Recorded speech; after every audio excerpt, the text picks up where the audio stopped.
Assalamualaikum warahmatullahi wabarakatuh. Bismillah, alhamdulillah, wassalatu wassalamu ala sayyidina Muhammad bin Abdillah wa ala alihi wa sahbihi wa walah. Wa la hawla wa la quwwata illa billah. Rabbi shrah li sadri wa yassir li amri wa hlul 'uqdatam min lisani yafqahu qawli, amma ba'd. Allahumma anfa'na bima 'allamtana wa 'allimna alladhi yanfa'una wa zidna ilma. Seperti biasa, mari kita buka pengajian ini dengan sama-sama membacakan Al-Fatihah untuk organisasi muslim terbesar di dunia, organisasi NU Nahdlatul Ulama beserta Banom cabang-cabangnya. Ila ala hadhihi niyah wa ala kulli niyatin salihah wa ala ma nawa salafun as-salih fi qira'atil Fatihah. Lahum minal Fatihah. A'udzu billahi minasyaitonir rajim. Bismillahirrahmanirrahim. Alhamdulillahi rabbil alamin. Arrahmanir rahim. Maliki yaumiddin. Iyyaka na'budu wa iyyaka nasta'in. Ihdinas siratal mustaqim. Siratal ladzina an'amta 'alaihim ghairil maghdubi 'alaihim waladdallin. Bismillahirrahmanirrahim. Kita lanjutkan pembacaan kitab Risalatu Ahli Sunnati wal Jamaah karya Hadratus Syekh Muhammad Hashim Al-Asy'ari, pendiri Nahdlatul Ulama, menjelaskan tentang aqsamul bid'ah. Tsumma qala wa aqsamuha thalathatun. Setelah pembahasan sebelumnya menjelaskan tentang 3 mizan, 3 tolak ukur sesuatu itu bisa dikatakan sebagai bid'ah, maka setelahnya Syekh Hasyim Asy'ari membagi bid'ah menjadi 3 kategori. Pertama adalah al-bid'ah as-sharihah, wal bid'ah al-idhafiyah, wal bid'ah al-khilafiyah. Kita baca sama-sama apa yang dimaksud dengan bid'ah sharihah. Wahia, dan ini bid'ah sharihah adalah bid'ah yang disepakati, yang dilarang, atau di sini dikatakan dengan syarrul bid'ah, sejelek-jeleknya bid'ah. Wahia ma uthbitat min ghairi asrin syar'iyyin fi muqabalati ma thabata syar'an. Itu definisi dari bid'ah sharihah, yaitu apa? Ma uthbitat min ghairi aslin syar'i, sesuatu yang ditetapkan tanpa memiliki landasan hukum, tidak ada dalilnya, baik dari Quran, baik dari sunnah, baik dari ijma', dari qiyas, dari ijtihad para ulama. Dan fi muqabalati ma thabata syar'an, sesuatu tersebut bertentangan dengan apa yang ditetapkan oleh syariat. Min wajibin au sunnatin au mandubin au ghairihi, baik itu menentang kewajiban atau menentang kesunahan atau menentang yang lainnya, hukum-hukum yang memang sudah baku di dalam syariat. Fa'amatat sunnatan au abtalat haqqan wa hadhihi syarrul bid'ah. Dan ini adalah seburuk-buruknya bid'ah. Dia mematikan sunnah yang sudah ada, atau abtalat haqqan, membatalkan hak yang sudah diberikan kepada pemiliknya. Contohnya apa misalnya? Contohnya ada orang misalnya mengatakan bahwasanya sholat wajib itu 1 hari hanya 3 waktu. Hanya 3 waktu misalnya. Atau dia mengatakan 1 hari sholat wajib itu hanya 2 waktu. Karena bukrata wa asila, perintah untuk sholat misalnya dia mengambil dari beberapa ayat itu hanya 2 waktu, di pagi hari dan di sore hari. Maka itu bertentangan dengan apa yang sudah menjadi minal ma'lum minad dini bil darurah. Maka itu bertentangan dengan apa yang sudah diketahui oleh mayoritas muslim, bahwasanya yang namanya sholat itu 5 waktu, sesuai dengan dalil yang disebutkan oleh para ulama. Maka kalau ada sesuatu praktek adat tertentu, ibadah tertentu yang mana membatalkan apa yang sudah baku, misalnya haji ke Ka'bah, kemudian ada yang mencetus, bagaimana kalau kita haji jangan ke Ka'bah, cukup ke Borobudur misalnya, atau puasa jangan di bulan Ramadan, Karena bulan Ramadan biasanya wayahnya panas, puasa ganti hari atau ganti bulan, maka itu masuk dalam kategori syarrul bid'ah. Karena itu abtalat haqqan atau wa amatat sunnatan, dia bertentangan dengan hukum yang sudah baku. Wa in kana laha alfu mustanad minal usul awil furu', meskipun seandainya bid'ah tersebut memiliki 1000 dalil, maka fala ibrata bihi, dalil tersebut tidak bisa diambil. Karena terkadang ada syubhatud dalil, orang menganggap itu bisa dijadikan dalil untuk pendapat yang dia ambil. Misalnya mengatakan bahwasanya tujuan dari sholat adalah mengingat Allah, sehingga kalau sudah mengingat, sudah eling, maka tidak perlu sholat. Wah, ini bertentangan dengan Nabi sendiri. Beliau adalah afdholul khalq, tetapi dalam kesehariannya tetap melaksanakan sholat 5 waktu. Begitu juga dengan para sahabat, para tabi'in dan seterusnya. As-tsani, yang kedua, al-bid'ah al-idhofiyah, wa hiya allati li amrin law salima minha lam tasihha al-munaza'atu fi kaunihi sunnatan aw ghairu bid'ah bila khilafin. Bid'ah idhofiyah itu sesuatu tersebut bisa dikatakan bid'ah gara-gara diidhofahkan, gara-gara ditempelkan dengan sesuatu yang lain. Kalau tidak ditempelkan, maka lam tasih al-munaza'ah fi kaunihi sunnah. Hal tersebut kalau tidak ada yang membarengi, maka orang sepakat itu adalah sunnah. Contoh misalnya, dalam permasalahan ziarah kubur misalnya, orang sepakat bahwasanya ziarah kubur itu ada tuntunannya, tudzakirul maut, mengingatkan mati dan seterusnya. Tetapi kalau dikhususkan, misalnya ziarah kubur dikhususkan di hari pertama bulan Ramadan, atau dikhususkan ziarah kubur hari terakhir bulan Ramadan misalnya, maka itu masuk dalam kategori al-bid'ah al-khilaf al-idhofiyah. Dia dikatakan bid'ah karena berbarengan, karena hakikatnya tidak ada tuntunan khusus,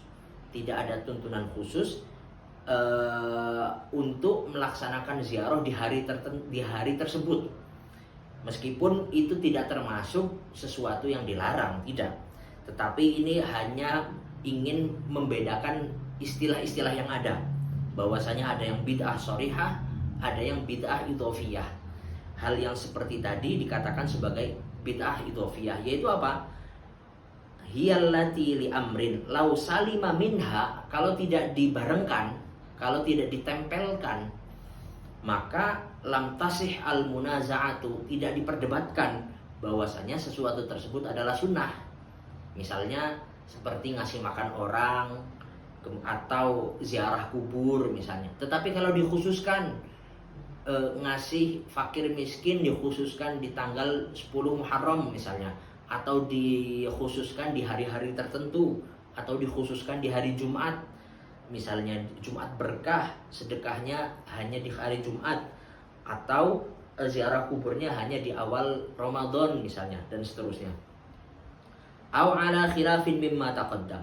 Nah, yang ketiga, istilahnya adalah ada al-bid'ah al-khilafiyah. Sesuatu tersebut dinamakan bid'ah tetapi khilafiyah, yaitu sebagian ulama menganggap hal tersebut bid'ah, sebagian lain tidak. Masing-masing memiliki sumber hukum atau memiliki dalil.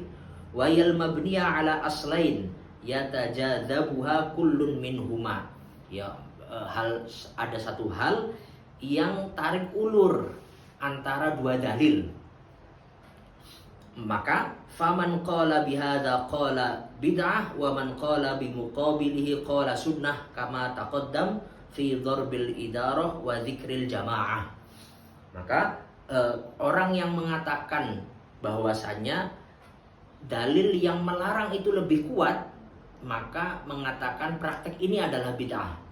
Tetapi Ulama lain yang mengatakan dalil yang mengatakan boleh, bahkan dianjurkan itu lebih kuat, maka mengatakan hal tersebut sunnah, bukan bid'ah.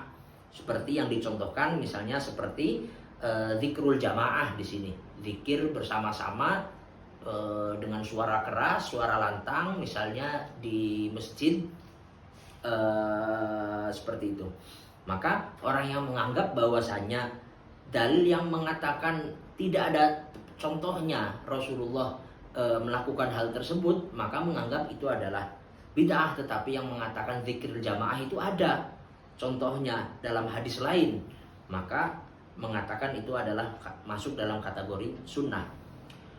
Waqala al-'allama Muhammad Waliyuddin Asy-Syabsyiri fi Syarhil Arba'in ala qawlihi sallallahu alaihi wasallam, man ahdatsa hadatsan aw awa muhditsan fa alaihi la'natullah. Nah, kemudian menjelaskan tentang syarah dari hadis man ahdatsa hadatsan, siapa yang membuat perkara baru, hal baru, aw awa muhditsan, atau menaungi atau menyimpan muhditsan, atau menaungi menjamu orang yang membuat hal baru, maka fa'alaihi la'natullah. Definisi dari hadis ini apa? Menurut Allama Muhammad Waliyuddin Syibsyiri, wa dakhala fil hadis al-uqud al-fasidah, masuk di dalam kategori ahdatsa hadatsan, membuat hal yang baru, adalah al-uqud al-fasidah, transaksi-transaksi yang fasid, yang batal, yang tidak memenuhi syarat dan rukunnya, karena hal tersebut dilarang oleh Rasulullah. Wal hukmu ma'al jahli wal jur, atau orang menjadi pemimpin padahal dia tidak memiliki kapasitas, bahkan berbuat zalim terhadap rakyatnya misalnya, maka itu masuk dalam kategori ahdatsa hadatsan. Wa nahwu dzalik mimma la yuwafiqus syar'a, atau yang lainnya yang tidak sesuai dengan syariat. Wa kharaja anhu, nah dikecualikan dari hadis man ahdatsa hadatsan, atau tidak termasuk di dalam hadis di atas, ma la yakhruju an dalil syar'i, hal-hal yang tidak keluar dari dalil syara', atau hal-hal yang memiliki dalil. Contohnya apa? Kal masail al-ijtihadiyah, permasalahan ijtihadiyah misalnya. Ada mazhab yang kunut, ada mazhab yang tidak kunut misalnya. Seperti dalam mazhab Imam Abu Hanifah tidak kunut dalam sholat subuh, sedangkan mazhab Imam Syafi'i kunut. Maka itu masuk dalam kategori masail al-ijtihadiyah allati laisa bainahuma wa baina adillatiha rabit illa dhannul mujtahid, yang mana tidak ada hubungan di antara dalil dengan permasalahan tersebut kecuali dhannul mujtahid, kecuali hasil ijtihad dari para mujtahid. Sedangkan bagi orang awam, qaulul mujtahid itu kad dalil, karena orang awam tidak mampu untuk berijtihad, maka diserahkan yang berijtihad adalah yang memiliki kapasitas, yang memiliki kemampuan untuk berijtihad, sehingga hasil ijtihad dari mujtahid bagi awam itu kad dalil. Wa kitabatul mushaf wa tahrirul madahib wa kutubun nahwi wal hisab. Ini dicontohkan misalnya. Wa kharaja, dan ini termasuk yang dikecualikan. Pertama adalah kal masail ijtihadiyah, hal-hal hasil ijtihad. Wa kitabatil mushaf, ini diatofkan kepada masail ijtihadiyah. Contohnya seperti penulisan mushaf di awal mula di era Sayyidina Abu Bakar, dirapihkan, kemudian ditulis ulang di era Sayyidina Utsman, ditulis menjadi 4 nuskhoh atau menjadi 6 nuskhoh, dan disebarkan di kota-kota besar Islam saat itu. Wa tahriril madzahib, adanya mazhab Ahlus Sunnah wal Jamaah sekarang yang tersebar ada 4, yaitu mazhab Hanafi, rata-rata tersebar di sekitar negara pecahan Uni Soviet. Mazhab Maliki banyak tersebar di negara-negara Afrika, atau di Maroko, di sebagian Mesir, di Sudan, dan mayoritas Afrika. Mazhab Syafi'i dari mulai sebagian India sampai ke Indonesia, dan mazhab Hambali yang mana sekarang banyak tersebar di negara Saudi Arabia. Wa tahriril madzhab wa kutubin nahwi, dan ini empat mazhab Ahlus Sunnah wal Jamaah yang saat ini masih ada. Kalau dulu banyak sekali sebenarnya mazhab-mazhab yang ada, cuma tidak ada penerusnya, tidak ada kitab yang ditinggalkan, sehingga musnah dengan sendirinya. Wa kutubin nahwi wal hisab, sebagaimana kitab nahwu, kitab atau tentang matematika, yang mana di zaman Rasulullah hal-hal tersebut tidak ada. Tetapi kemudian karena zaman memerlukan hal tersebut, rusaknya lisanul Arab, butuh adanya kitab nahwu. Makanya setelahnya menjelaskan tentang pembagian yang dilakukan oleh Aiz bin Abdis Salam. Beliau dikenal dengan Sultanul Ulama atau Sultanu. Aiz bin Abdis Salam dikenal dengan Sultanul Ulama karena di era Fatimiyin beliau yang menjual khalifah saat itu, karena khalifah Fatimiyin itu orang-orang budak dari orang yang tadinya budak di dinasti Ayyubiyah, Salahuddin al-Ayyubi dan keturunan-keturunannya memiliki banyak budak.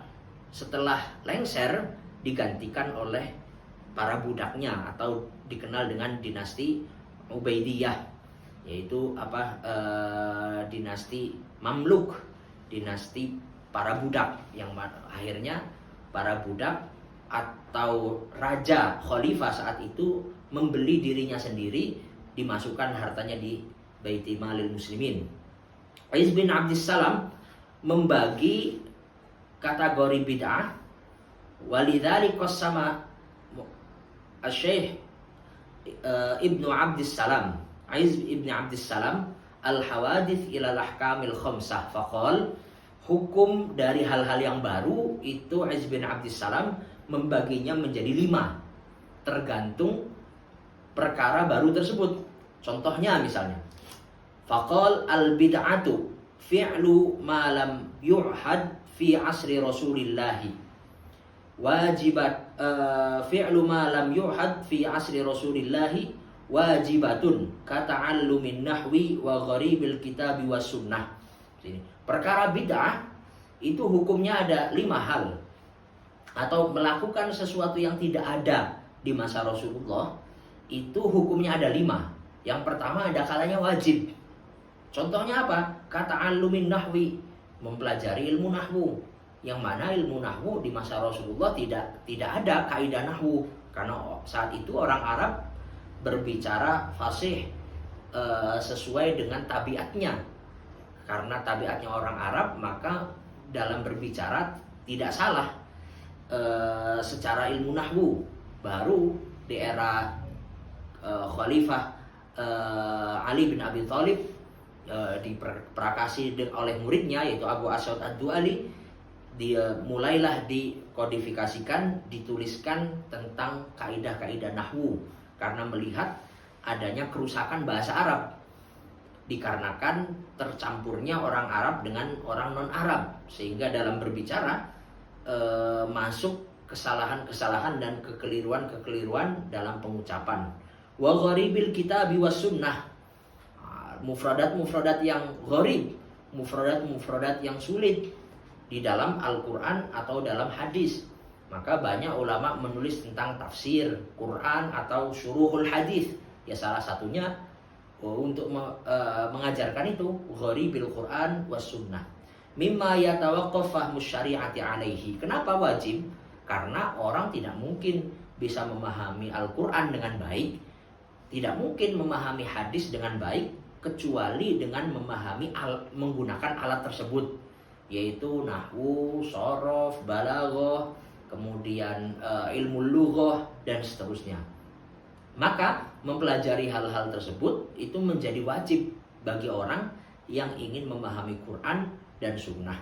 Wa muharramah, dan yang kedua, sesuatu yang baru yang tidak ada di masa Rasulullah hukumnya haram. Contohnya apa? Kama madhabil qadariyah wal jabriyah wal mujassimah, seperti madhab qadariyah yang mengatakan bahwasanya tidak ada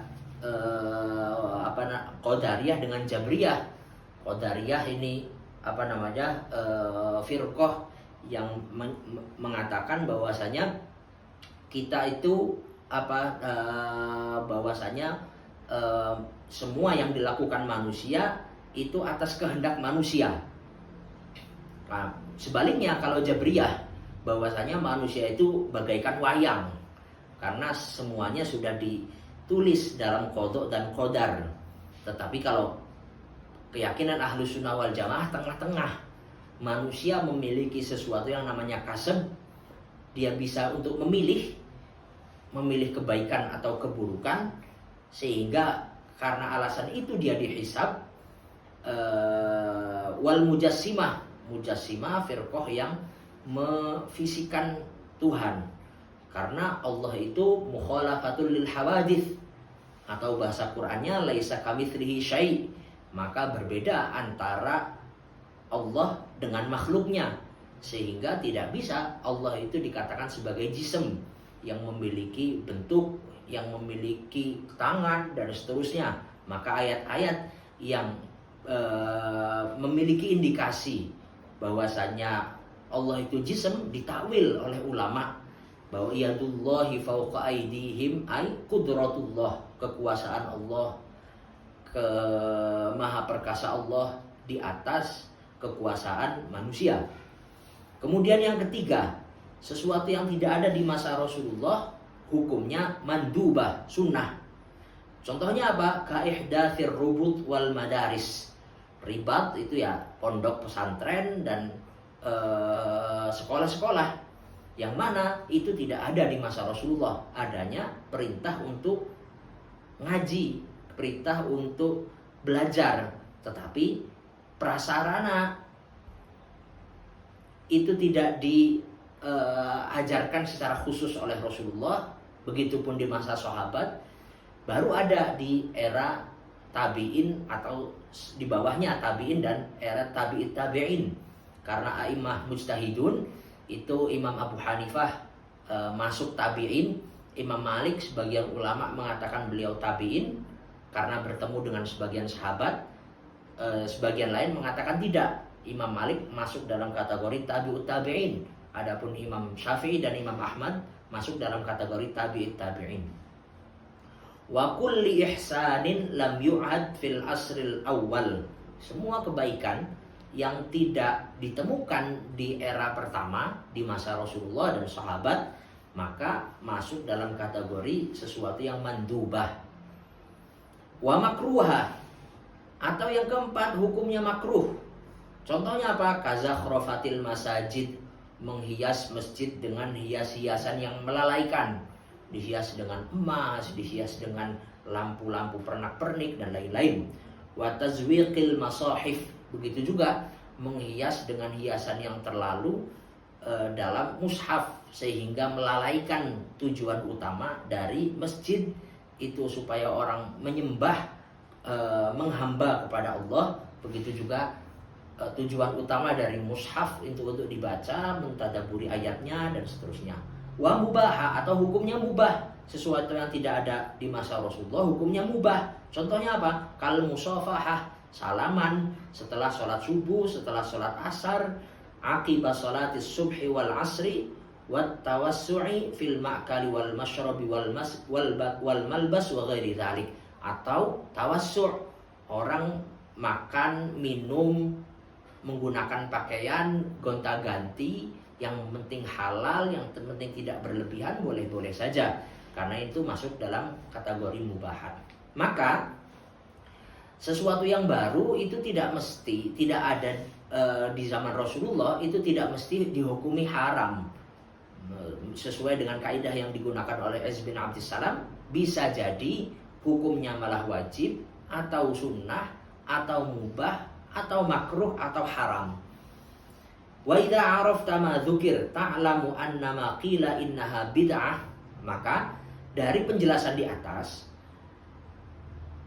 hal yang dikatakan bid'ah oleh sebagian ulama, contohnya misalnya menggunakan tasbih, kattikhadis subhah, wat talaffudzi bin niyah, atau melafatkan niat ketika akan melaksanakan sholat, puasa, atau ibadah-ibadah lain, wat tahlil 'inda tasadduq 'anil mayyit, atau membaca la ilaha illallah atau membaca tahlil ketika akan bersedekah makanan kepada mayit, ma'adamil mani'i anhu, dan tidak ada yang melarang, tidak ada yang mencegah. Dalam hal ini maksudnya sedekah kepada mayit dan tidak ada yang menghalangi. Dalam hal ini misalnya ahli warisnya melarang karena harta warisannya ingin dibagikan misalnya. Wa ziyaratil kubur atau ziyaratul wa nahwi dzalik laisa bid'ah. Maka sebagian orang mengatakan hal-hal tersebut bid'ah, itu bid'ah secara bahasa saja. Karena hukum hal yang baru itu dikembalikan, hukumnya bisa wajib, bisa sunnah, bisa mubah, bisa makruh, bisa haram. Wa inna ma uhditha min akhdhi amwalin nas bil aswaqil layliyah wal la'ab bil qurrah wa ghairi dzalik min syarril bid'ah. Kemudian diakhiri oleh Hadratus Syekh dalam pembahasan ini, termasuk bid'ah yang buruk adalah orang mengambil harta milik masyarakat fil aswaq al-lailiyah. Dalam hal ini di pasar malam ada pencurian, ada kezaliman, atau terlalu disibukkan diri dengan hal-hal yang wala bil qurrah, misalnya di sini bermain bola bagi santri-santri yang seharusnya fokus dalam belajar misalnya, maka itu masuk dalam kategori syarrul bidah. Setelahnya nanti Hadratus Syekh menjelaskan bahwasanya mayoritas Islam di Jawa, di Nusantara itu bermadhab ahli sunnati wal jamaah. Adapun firqah-firqah lain yang dijelaskan di sini ada 5 yang tidak masuk dalam kategori ahli sunnah wal jamaah, dijelaskan satu persatu. Sini ada alhamdulillahirabbil alamin.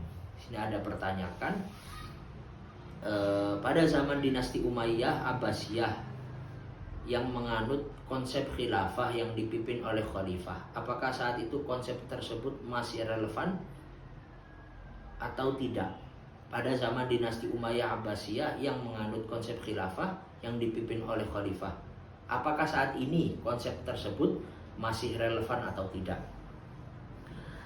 Ini pertanyaannya sebenarnya tidak masuk di pembahasan, dan pertanyaannya di sini cukup sulit.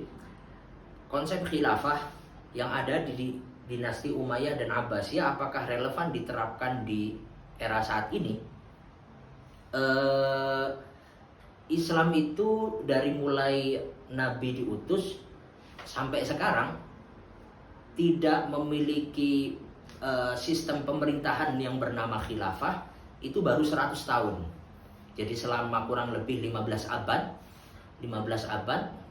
dari tahun 1 Hijriah hingga sekarang, itu runtuhnya khilafah terakhir yaitu Turki Utsmani 1926 atau 1924, pengumumannya 1926, tanggal 6 Maret oleh Kemal Atatürk dinyatakan bahwasanya Turki tidak lagi menganut sistem khilafah. Maka dari sejak runtuhnya itu sampai sekarang, umat muslim tidak memiliki sistem khilafah atau tidak memiliki sistem pemerintahan bercorak khilafah itu baru 100 tahun. 14 abad sebelumnya itu dari mulai dinasti Khulafaur Rasyidin selama 30 tahun, kemudian Bani Umayyah kurang lebih 90 tahun, Bani Abbasiyah kurang lebih 400 tahun, dan seterusnya sampai di akhir Turki Utsmani itu selalu ada pemimpin tunggal atau pemimpin tunggal. Adapun apakah sistem khilafah itu relevan untuk diterapkan di era modern, ini ulama telah menjawab. Sebenarnya pasca runtuhnya khilafah 1924, itu ulama telah berkumpul di Kairo, begitu juga di India, untuk kembali menegakkan khilafah. Tetapi lagi-lagi ya, mereka ittafaqul ulama ala alla yattafiqu, mereka berkumpul, bermusyawarah, bersepakat untuk tidak sepakat siapa yang jadi khalifah, ibu kotanya di mana, dan seterusnya.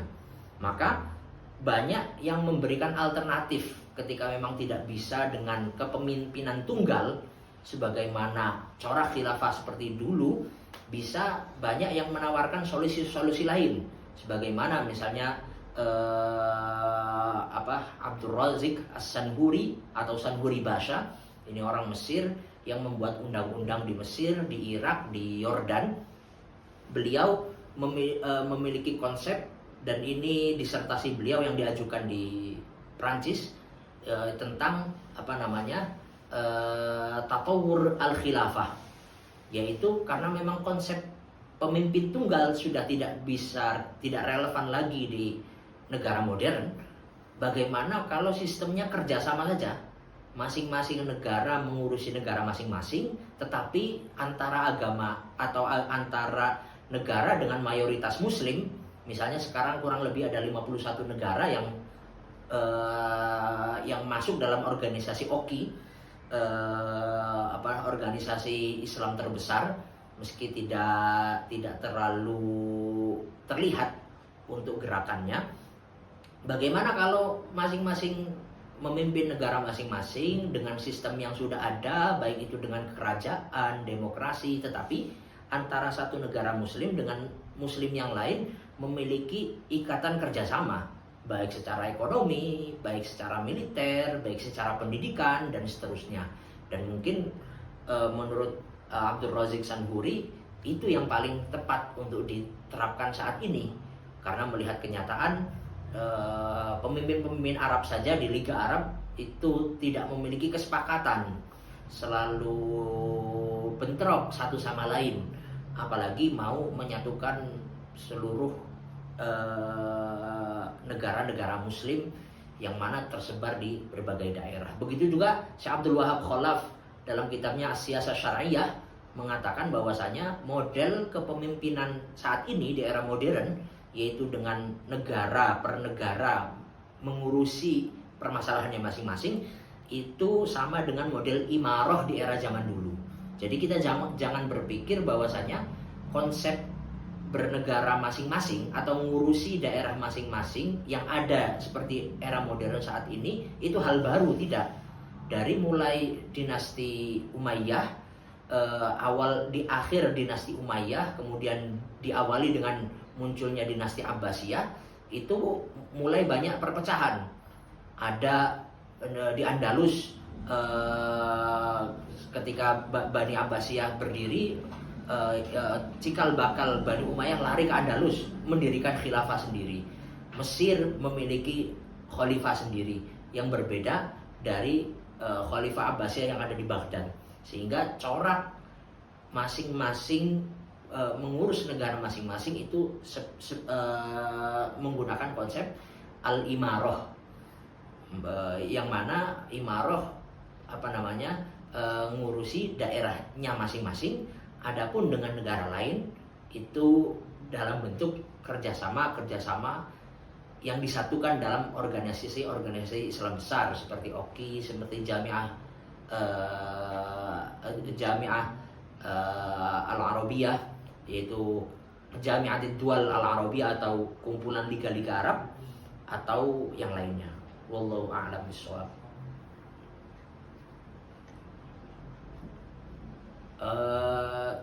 Mungkin cukup sekian yang bisa saya sampaikan. Ada pertanyaan lagi?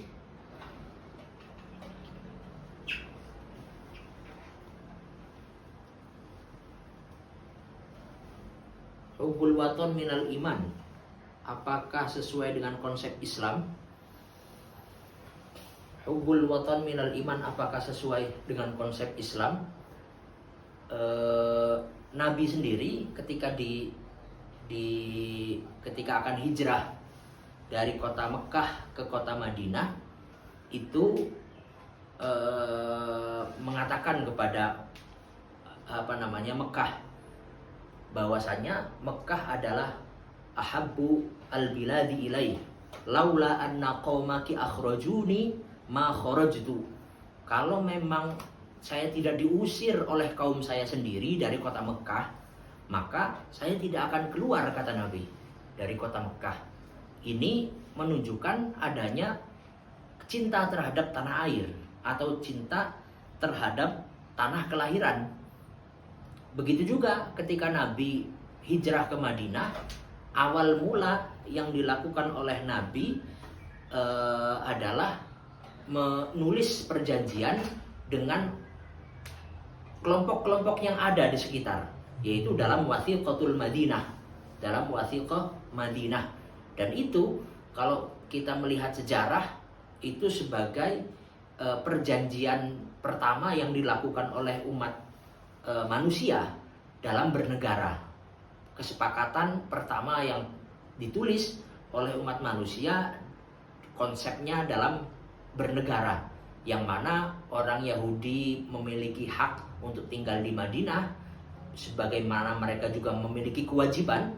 Begitu juga orang Muslim memiliki hak tinggal di Madinah, mereka juga memiliki kewajiban, yaitu untuk membela daerahnya, untuk membela negaranya ketika ada serangan. Sehingga misalnya ketika perang Ahzab, ketika orang Yahudi Bani Nadir berkhianat,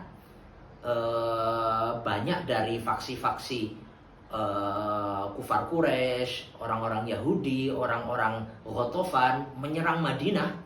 Kok Yahudi Bani Nadir malah membantu mereka untuk menyerang umat Muslim? Nah, setelah itu dinamakan atau dianggap sebagai khianah al-uzma, atau dianggap sebagai pengkhianatan terhadap negara. Nah, sehingga setelah selesai perang Ahzab, Rasulullah diperintahkan untuk mengusir Bani Nadir dari Madinah karena mereka sudah berkhianat, sudah ada perjanjian untuk sama-sama membela negara, mereka malah membantu musuh untuk menyerang umat Islam. Sehingga hakikatnya hubbul waton minal iman, tetapi ini bukan hadis. Hubbul waton minal iman itu bukan hadis, tetapi ini adalah sesuai dengan konsep Islam, karena konsep baldatun thayyibatun wa rabbun ghafur. Kita sama-sama berharap bahwasanya tempat yang kita tinggali, negara yang kita tinggali adalah baldatun thayyibah, negara yang baik secara ekonomi, secara perpolitikan dan lain-lain, wa rabbun ghafur, dan kita juga mendapatkan ampunan dari Allah Subhanahu wa ta'ala. Wallahul muwaffiq ila aqwamit thoriq. Assalamualaikum warahmatullahi wabarakatuh.